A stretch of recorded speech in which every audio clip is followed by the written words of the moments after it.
Well, winter is coming. It is cold. It's 40 degrees in the mornings now. And I'm wearing jackets indoors. My baby cat is shivering all the time. And a lot of people think I'm whacked in the head for not cutting firewood. I have just this little bit here. And I'd like to explain why I haven't cut firewood yet. This here is the maximum size that my little pot-bellied wood stove can handle. That's it. This will fill that stove. One piece fills it. And this burns for an hour with everything closed off. And then there's nothing left. This, on the other hand, I'll put it here, is a smallish log for an average wood stove. You can see the size difference. And actually, as I said, this is relatively small considering an average wood stove. This is actually quite a small log because you can get a lot bigger than that. The reason I haven't cut firewood in abundance yet is because I don't know if I'm going to continue using the little pot-bellied stove or if I'm going to find or build a larger wood stove. I know it's getting late in the season. I am stressed about it. But what point would it be if I cut a ton of these, which would burn up in minutes in a real fireplace, and I end up getting a real fireplace and actually need wood like this?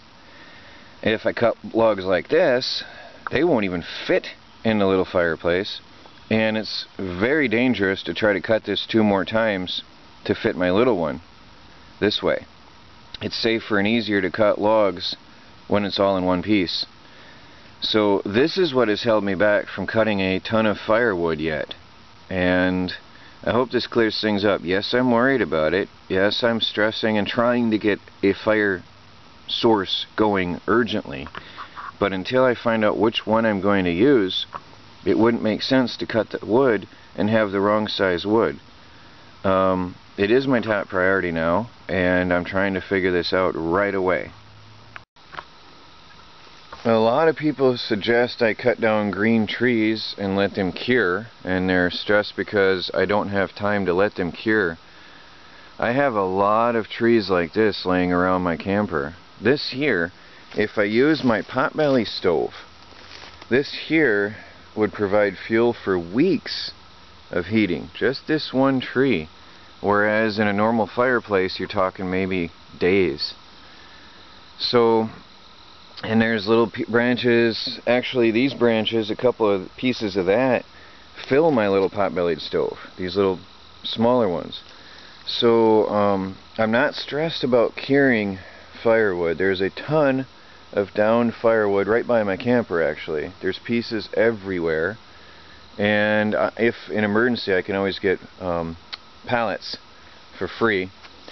But anyway, I just wanted to help you, relieve you guys a little bit from some of the worries. Again, it is my top priority to get heat going on in here, but I do know that there's plenty of firewood, and until the snow covers it, I can still grab this right here behind my camper. But I have to know which fireplace I'm going to use first. I just have to know what size logs to cut. And that's the only reason I've been waiting. I've been trying to figure out what to do for fireplace. Another thing is I don't have the money to go out and buy a fireplace, contrary to what some people are claiming. And no, I do not want somebody to give me a fireplace or the money for it, because I'm going to see this through. But there are a lot of kind suggestions about going to get this or that, but it's not going to happen.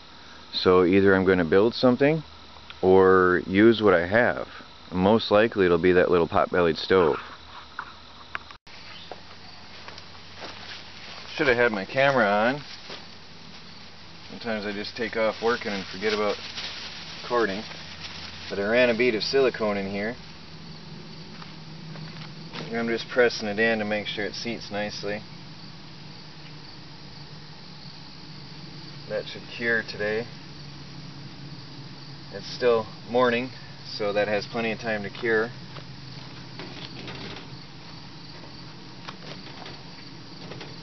I also have to seal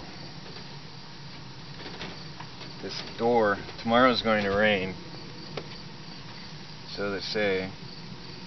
So I have to make sure this is sealed nicely. Plug off any leaks everywhere.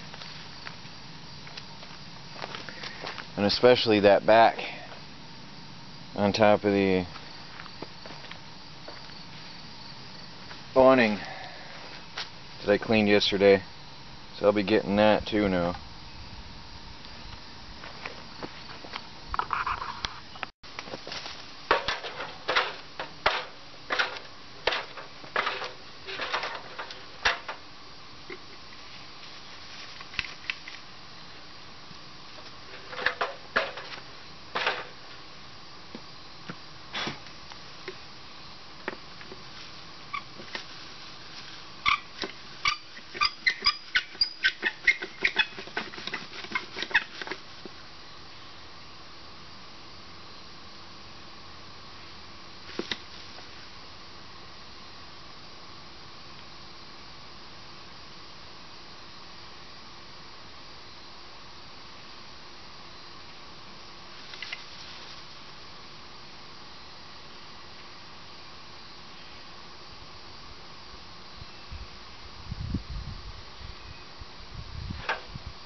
Now what I'm doing is running my finger along the bead that I just laid in there to seat it, so it seals nicely.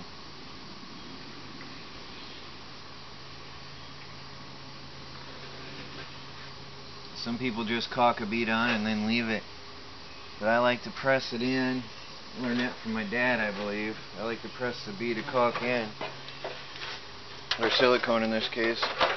Make sure it seals nicely. So I gotta work down this whole length of this thing. And then I still have the back windows I never did. I didn't find any leaks on the back side, but I'm gonna seal them anyway, also the lights. And today I'm just gonna seal everything that I didn't get before and just make sure this thing will never leak again. My old truck camper that I got for free was leaking badly when I got it, and I'm serious, that thing was bad. Every light, every fixture on the outside of that thing was leaking. I sealed it out 3 years ago and it's never leaked since, just using silicone.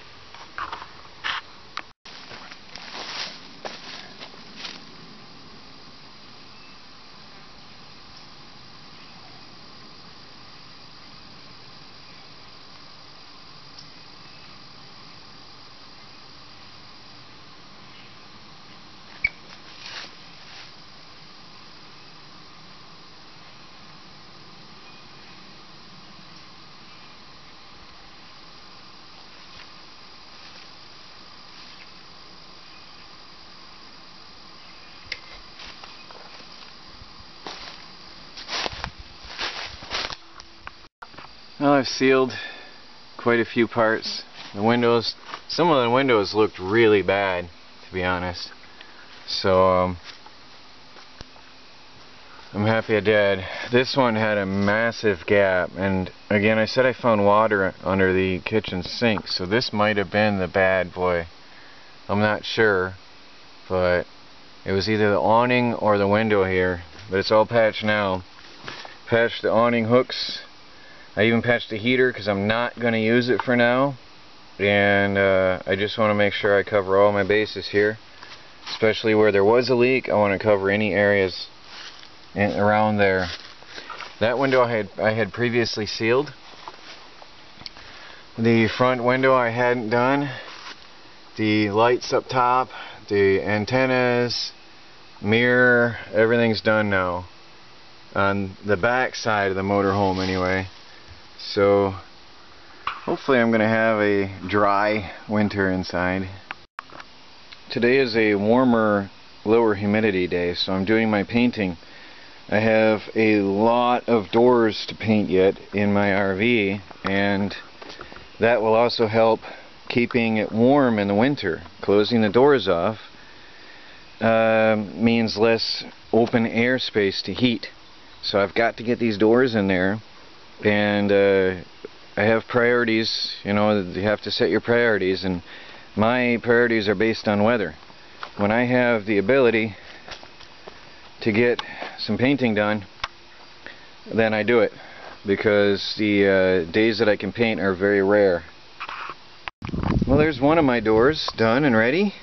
That one is for under the kitchen sink.